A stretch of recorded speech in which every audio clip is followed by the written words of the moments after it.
10th anniversary celebrated last year, Parole Créatrice Info Télévision feels delighted to count you amongst its invitees on the 23rd of July 2022 in the occasion of the celebration of its 10th anniversary that will take place, God willing, at Love Divine Sanctuary. Let's come together to thank the Lord for His great works.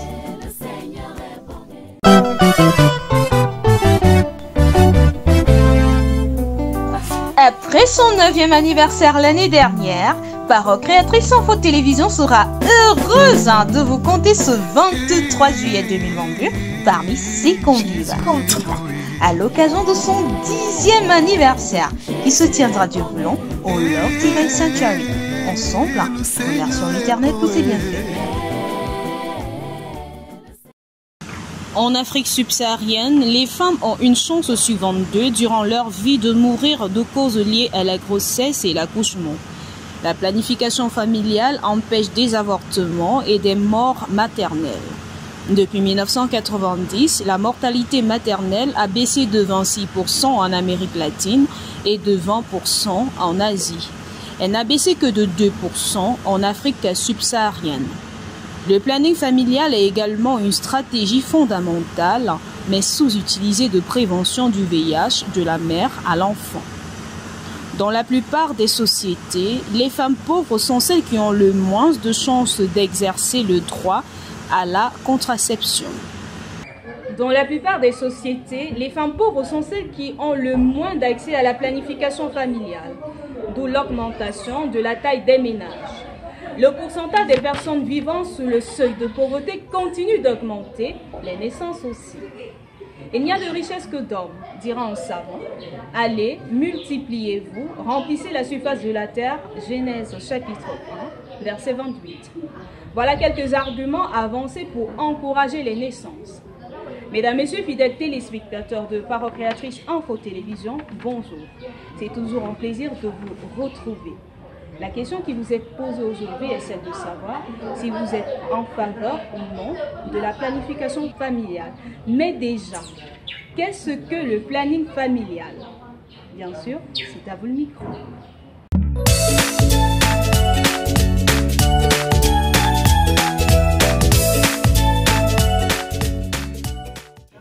Je suis pour le planning familial, puisque le planning familial nous aide à limiter le nombre d'accouchements. Malgré que nous avons même la grâce de Dieu, mais il faut souvent le mettre en pratique. Et le coût de vie actuellement est devenu trop élevé à tous les niveaux. For me, I'm for, because at times people give birth to children in disorder, and the best thing is to walk in order, because God is a God of order. And when others give birth, they cannot even take care of the children in disorder. So if God does things in order, and God permits that we should also move in order and do things in such a way that we can take care of our responsibilities, so that we should not go and give giving load to the women's. We must look to the head of our women to see that they can give more children or less, so that we should not go more than what they can bear. Le planning familial, pour moi, c'est limiter les naissances. Et quand nous savons que nous sommes des chrétiens, que c'est Dieu qui donne les enfants, quand Dieu te donne, il sait comment lui-même te donne les possibilités d'élever ses enfants. Donc moi, je trouve que le planning familial, ce n'est pas pour nous les chrétiens, c'est pour tous les non-chrétiens. Le planning familial consiste à limiter les naissances et je ne suis pas d'accord avec cela parce que la Bible a dit allez multipliez-vous. Les enfants c'est un don de Dieu, donc quand ça vient, qu'on fait avec. Le planning familial, c'est plan et famille. Et pour aller droit au but, la première famille, on la voit dans le jardin d'Éden. Adam et Ève. Dieu avait dit remplissez la terre, mais pas en désordre. Donc, ce n'est pas une seule personne, un seul couple de remplir la terre. Quand on parle de plan, il y a une façon de réfléchir. comment faire agrandir la famille. On n'ira pas parce qu'on est fécond faire les enfants avec toutes les femmes ou alors fatiguer une femme. En fait, aujourd'hui encore, il y a même des gens qui ont poussé la réflexion par rapport à ce dossier. Parce que faire les enfants a commencé à créer des problèmes. Il y a des gens qui ont commencé à réfléchir même dans la Bible pour que cela soit bien arrangé. Planning familial, je suis très d'accord avec cela. Moi, je suis pour le planning familial. Parce que c'est vrai, on dit communément qu'on ne peut pas limiter les accouchements bien les enfants, puisque c'est Dieu qui donne les enfants.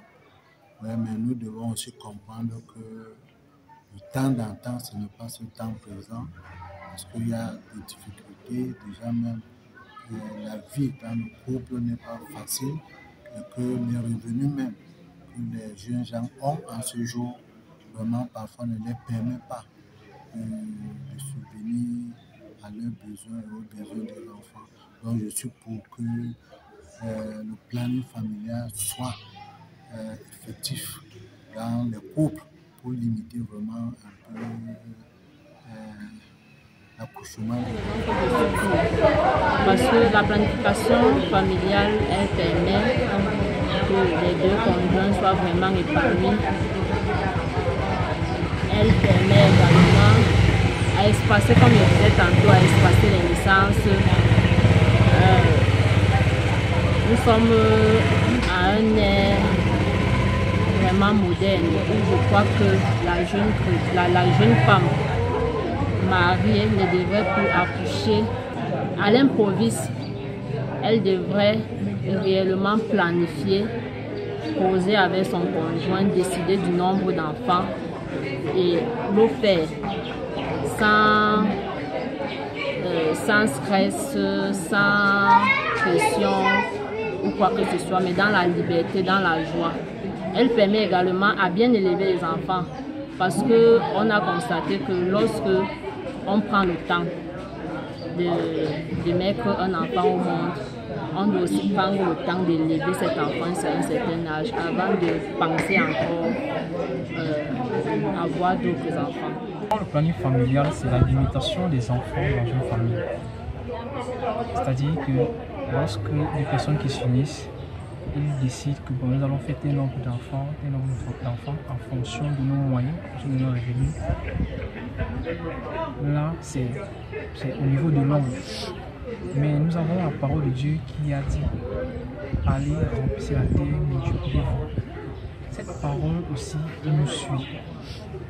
Dieu l'a dit, mais il n'a pas pour autant dit que nous devons forcément avoir 10 enfants, 20 enfants dans un foyer. C'est en fonction de nos revenus, de nos bénédictions que Dieu nous a données, que nous pouvons maintenant voir planifier l'avenir de ces enfants. Parce qu'il est important de savoir comment sera l'avenir de cet enfant avant de le faire venir. Parce que ça ne sert à rien de faire venir, accoucher beaucoup d'enfants, prendre soin d'autres et ne pas prendre soin d'autres. C'est que nous constatons ici d'ailleurs beaucoup d'enfants dans certains foyers et non pas vraiment pris soin à cause du fait du grand nombre, on a pris soin des autres, on n'a pas pris soin des autres. Donc c'est pour ça que je pense que c'est important de non seulement tenir compte de Dieu, mais aussi bien planifier les choses.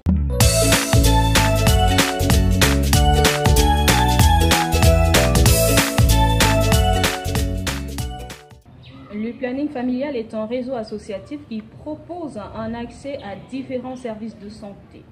Ou encore, pour faire simple, c'est un réseau qui permet de réduire ou contrôler les grossesses dans un couple. Les missions du planning familial sont multiples. Premièrement, il permet l'accès à des services de santé sexuelle. Ensuite, il est un lieu d'écoute où les couples rencontrent des conseillères familiales et conjugales. Les consultations, bien évidemment, se font en couple et sont anonymes. La planification familiale améliore la vie et la santé des pauvres en zone urbaine et rurale, car la majorité de l'accroissement démographique en zone urbaine surtout, 60% dû non pas à l'exode rural, mais au fait que le nombre de naissances parmi les résidents urbains dépasse celui de décès. comme la mortalité néonatale et infantile a diminué, ce taux d'accroissement naturel est devenu élevé, particulièrement dans les zones d'Afrique subsaharienne. On parle de presque 4% par an, d'où l'importance de maîtriser les naissances. La planification familiale est donc une stratégie fondamentale pour un équilibre entre les ressources et les hommes.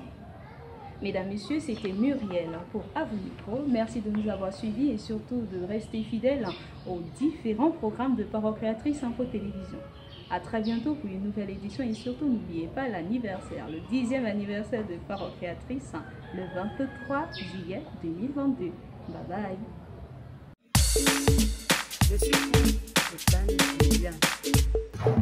And for us, at times people